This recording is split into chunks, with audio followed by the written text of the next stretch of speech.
Bismillahirrahmanirrahim. Assalamualaikum warahmatullahi wabarakatuh. Alhamdulillahi rabbil alamin alladzi khalaqal mauta wal hayata liyabluwakum ayyukum ahsanu amala wa huwal azizul ghafur. Allahumma shalli ala Muhammadin wa ala alihi wa ashabihi ajmain.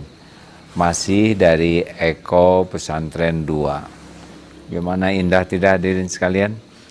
Allahu jamil yuhibbul jamal. Allah maha indah dan mencintai keindahan. Jadi tidak usah heran kalau kita lihat alam indah, kita menjadi ada rasa tersendiri, kebahagiaan tersendiri. Nah, begitu pula kita senang mendengar suara yang indah, kita senang melihat sesuatu yang indah, kita senang dengan sesuatu yang indahnya itu lebih dalam daripada alam ini. Tebak apa coba? Kita senang kepada orang yang memiliki akhlak yang indah. Benar, wajah indah, penampilan indah itu menyenangkan, tetapi ketika kita tahu akhlaknya jelek, hilang keindahan itu.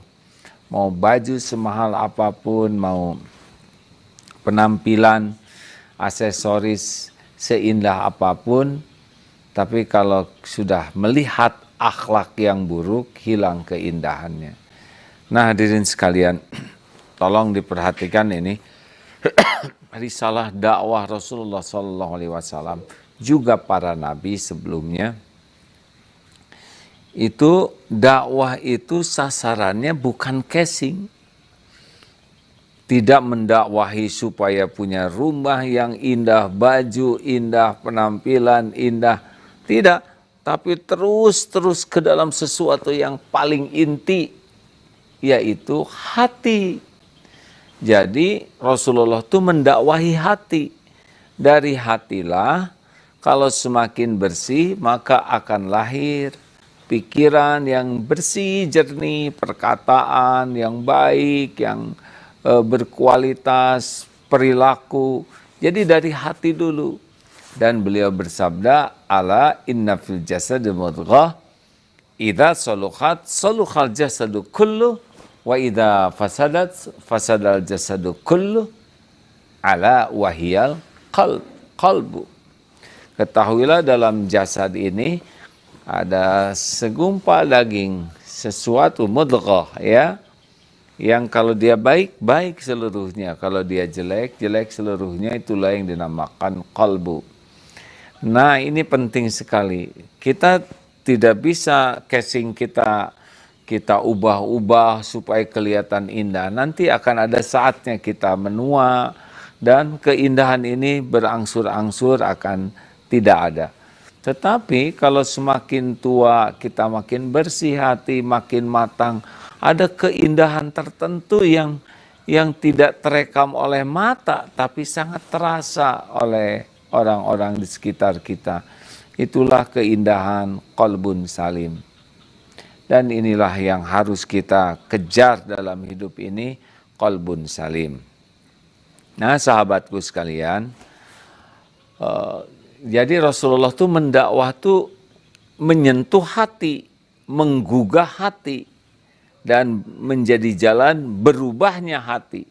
Dari hati inilah lahir akhlakul karimah, lahir kejernihan dan kecerdasan akal, lahir dari hatilah perilaku yang mulia. Maka hati itu adalah intinya. Nah, sekarang kalau kita berdakwah, bagus kita mengajak orang sholat, itu sangat bagus. Mengajak orang saum, itu juga bagus. Mengajak orang baca Quran, bagus. Pokoknya amal-amal itu bagus. Namun, pakai namun ya, kalau tidak disertai dengan ilmu dan motivasi untuk menata hati, tidak jarang ilmu agama itu jadi kotor hati, ibadah juga jadi kotor hati, jadi riya, senang pamer ilmu dan ibadahnya, jadi ujub, merasa diri beda dari yang lain, merasa lebih soleh, merasa lebih tinggi derajatnya, takabur dengan ilmu dan amalnya, suka meremehkan orang lain aja, dengki, tidak suka lihat orang lain bisa beribadah dengan baik. Tidak jarang itu dalam satu masjid, satu majelis taklim, wah itu ada ujubnya, ada riaknya, ada dengkinya, ada takaburnya, ada kemunafikannya. Padahal dalam lingkungan ilmu agama, dalam lingkungan ibadah juga. Kenapa?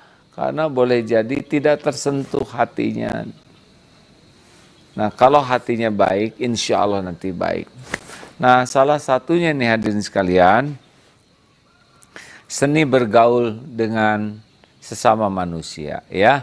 2B, 2L. Ini penting ini, ya. Supaya hati kita bersih kalau bergaul dengan sesama.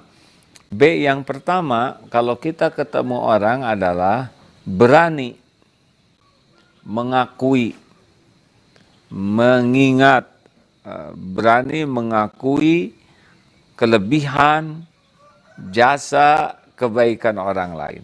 Jadi kalau kita ketemu seseorang, lihat kelebihannya, lihat jasanya, lihat kebaikan-kebaikannya. Ini yang pertama dilihat. Silakan rasakan. Beda ketika kita melihat kelebihan seseorang, Allah memberikan kelebihan orang ini. Apakah ilmunya, wawasannya. Nah, ketika kita melihat orang diberikan kelebihan oleh Allah, maka kita jadi belajar. Beda dengan namanya Mas Dengki atau Mbak Iri, ya, atau Dengkimen, Iriwati. Yang seperti ini, kalau lihat orang punya kelebihan, tidak mau, tidak rela jadi SMS. Syusyah melihat orang senang, dan senang melihat orang syusyah. Padahal orang punya kelebihan itu Allah yang memberi. Nah, kita harusnya tiap lihat orang punya kelebihan, kita bisa berguru, kita bisa belajar. Sehingga kelebihan orang mengupgrade diri kita. Inilah salah satunya. Dalam orang lain juga pasti punya kebaikan. Tidak mungkin seluruhnya buruk. Di antara keburukannya ada kebaikannya. Nah, lihat kebaikannya. Kalau orang ini berjasa, akui jasanya. Akui perjuangannya, pengorbanannya. Silakan rasakan kalau kita bertemu dengan seseorang, lalu orang itu berbuat baik kepada kita dan kita kenang, kita akui jasanya.